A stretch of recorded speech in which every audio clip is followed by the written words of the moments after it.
Hello and welcome back to the channel. In today's episode, I'm going to be replacing the auxiliary belt, the tensioner, and the idler pulley on the GX460 with this complete Continental kit. Let's get started. Alright, so one of the first things we have to do is we have to take off this cover and this cover. This is 13 of these little push pins and this should lift right up. So let's go ahead and get these taken off so we can see what we have to work with.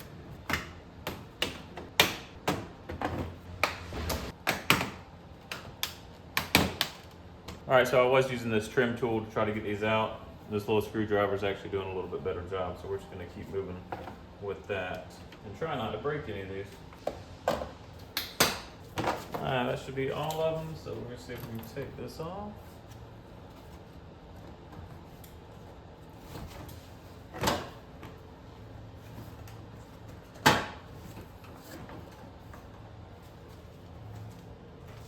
Alright, set that aside. Alright, let me show you what we are looking at here. The diagram, when I first looked at it, looked like it was closer to the top, but this is buried down in there, close to the bottom. But right there, that one on top, that is the tensioner. And then that bolt that you can see there, that is a left-handed bolt. And what we're going to do is we're going to put a wrench on that, go counterclockwise to release the tension, take the belt off, and then try to find, because I can't see it right now, probably have to use our hands, but try to find the two bolts that hold the tensioner on and undo those, and then get the old tensioner out and put the new one in. See how this goes. All right, so the instructions that I was looking at was simply for replacing the auxiliary belt. So in order to take the tensioner out, we're gonna have to do a little more disassembly. So this is what we got to do. So we're gonna have to take the fan clutch off. We're gonna have to remove these 12mm bolts. I think there's 4 or 5 of them. So we're gonna have to remove those. And then after that, we're gonna have to take this shroud off. And I believe there is 1 10mm there,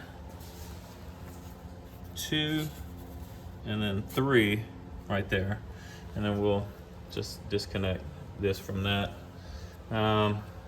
So once we get the shroud out of the way and the fan clutch out of the way, should have plenty of room to then be able to work and get down there. All right, so let's get started with that. All right, hard to see, but finally got these all loose. I used the breaker bar to kind of hold this position, and then was able to loosen all the nuts. So those are done.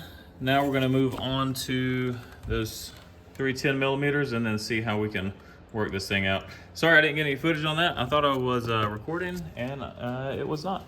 So let's get those 3 10mm out and then see how we can finagle all that stuff out of there.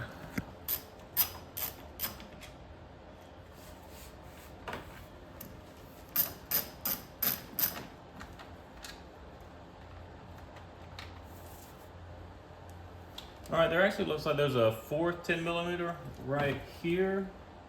There's another one right here. I think we can probably disconnect this completely from the fan shroud so we don't have to try to disconnect any of the coolant lines.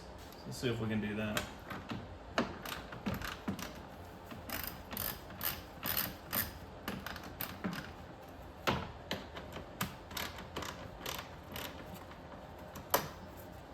All right, so we're gonna have to disconnect this hose just from the top here. I think we can, yeah, we can just move that right over here out of the way. So then we should.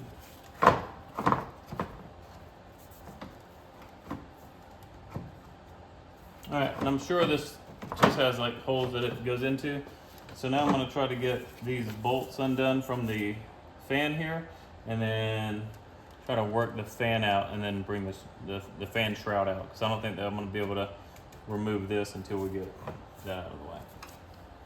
All right, all 4 bolts are out. One's laying on the pan, we'll get that later. So let's try to maneuver this and then pull that out without damaging the radiator. That's the most important thing.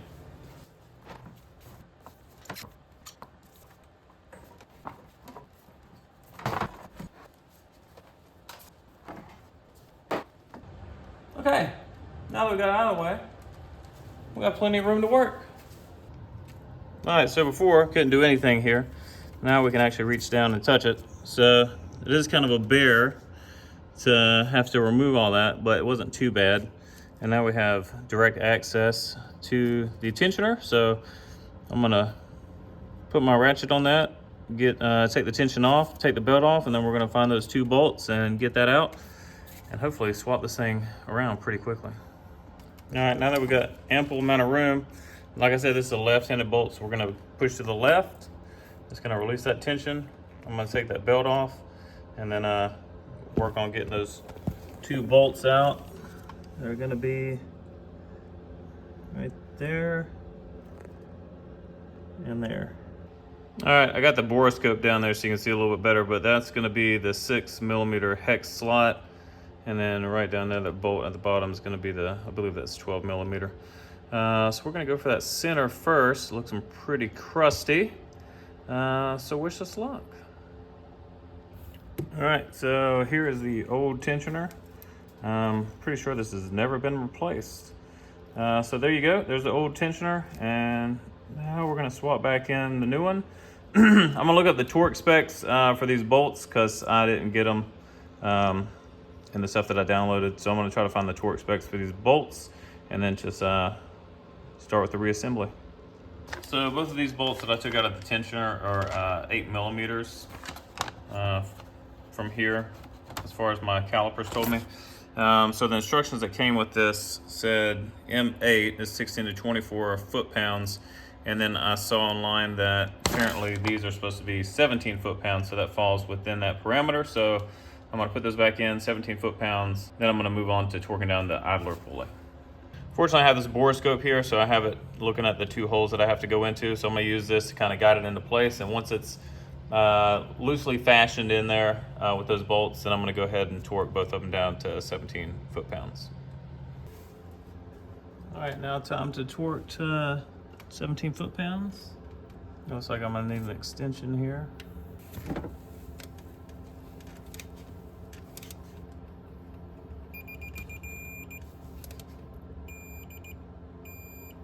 $12mm torqued. Now time for the 6mm hex.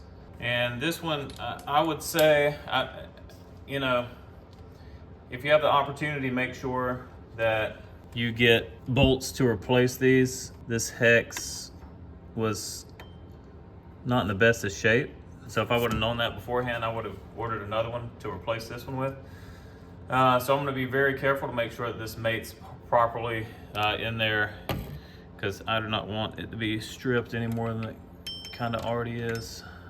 All right, we're just gonna, it's in there real good. Okay, that's 17 foot-pounds for both of those. So we're finished there, and now we're gonna move on to the idler pulley. All right, so the new idler pulley is in. Looked it up, 14mm bolt, 32 foot-pounds. So we're gonna go ahead and torque this one. It's already pretty tight, but oh yeah, I already had that one locked in. All right, so we're all set here. So next thing, while we have the access, let's go ahead and put on the belt, and then we'll put the fan clutch and the shroud back in, put everything back together. Now, your vehicle should have one of these, the accessory belt routing. If it doesn't, make sure you at least take a picture of your belt and everything before you get going. But this is what it looks like for my 2014 GX460. So I'm gonna follow this diagram, put on the new belt, make sure all the grooves are where they're supposed to be, and then go ahead and put the other stuff back on. All right, so I got the belt fashioned like the diagram showed. I used the borescope to check to make sure it was on all of the grooves, especially really this one right here, because the belt's covered by all this stuff. So I used the borescope to get under there to make sure that the belts were in the groove. Everything looks good. It's under tension now, so I'm gonna put fan clutch back and then the shroud. And then let's button this thing up and start it up and make sure everything runs properly. All right, got the fan clutch back in, got those bolts in. And one thing that I noticed is doing the auxiliary belt on there first actually kicks out that black piece a little bit, so the fan clutch wasn't sitting properly on that. So this is something to think about. I mean, I guess you could just put all this stuff back together and then put the belt on, but it's obviously a lot easier to put the belt on once you have all that stuff out. So I just took some tension off the belt and tried to get that a little bit closer so all the bolts were coming out evenly. Then I snugged everything down. All the 10mm bolts are back in here. All this is good. So I'm gonna fire it up, just make sure everything is running properly. And then as long as that's good, put everything else back together and we're done. Well, I thought I had started the camera rolling to get the first start up, but I didn't. Everything looks fine though. The fan clutch looks nice and even in its rotation, and the belt looks like it's on all the pulleys correctly. So I think we're good here. So I'm gonna go ahead and put back all the shrouding and call this job done. All right, guys, that's gonna do it for this video. If you have any questions or comments, leave them down below. Not a bad job overall. It took a couple hours. If I would have known that I would have had to take the shroud and the fan clutch out, it would have been obviously more helpful, and I would have been better prepared for that. But overall, not a hard thing to do. Also, one thing I'll say is the 6mm hex. If you know that you're going to be doing this, I would go ahead and order one of those beforehand. Mine looked kind of mangled up as if someone had been in there before, so obviously that's not something that you want to strip. So if you can get one of those, I would highly advise that. And then also the bolts for the fan clutch. I've had this happen to me before on some of my other vehicles when I've had to take the fan clutch off and I didn't have those bolts to replace. I have stripped a couple of them and I had to wait for those to come in to reinstall the fan clutch. So it's 4 bolts, probably like $1 a piece or something like that. Luckily I didn't have any issue with it today, but it's just something to consider and think about if you're gonna be doing this job. But overall, I would say it's a pretty easy job to do, something that you can definitely do at your home and save some money. That's it, it's wrapped up. Sounds great. On to the next job, which is going to be the rear passenger door handle. For some reason and somehow that was broke at some point in time. We got the replacement in, and that'll be the next video on the GX460, so stay tuned for that. Don't forget to like, share, subscribe, and as always, thank you for watching.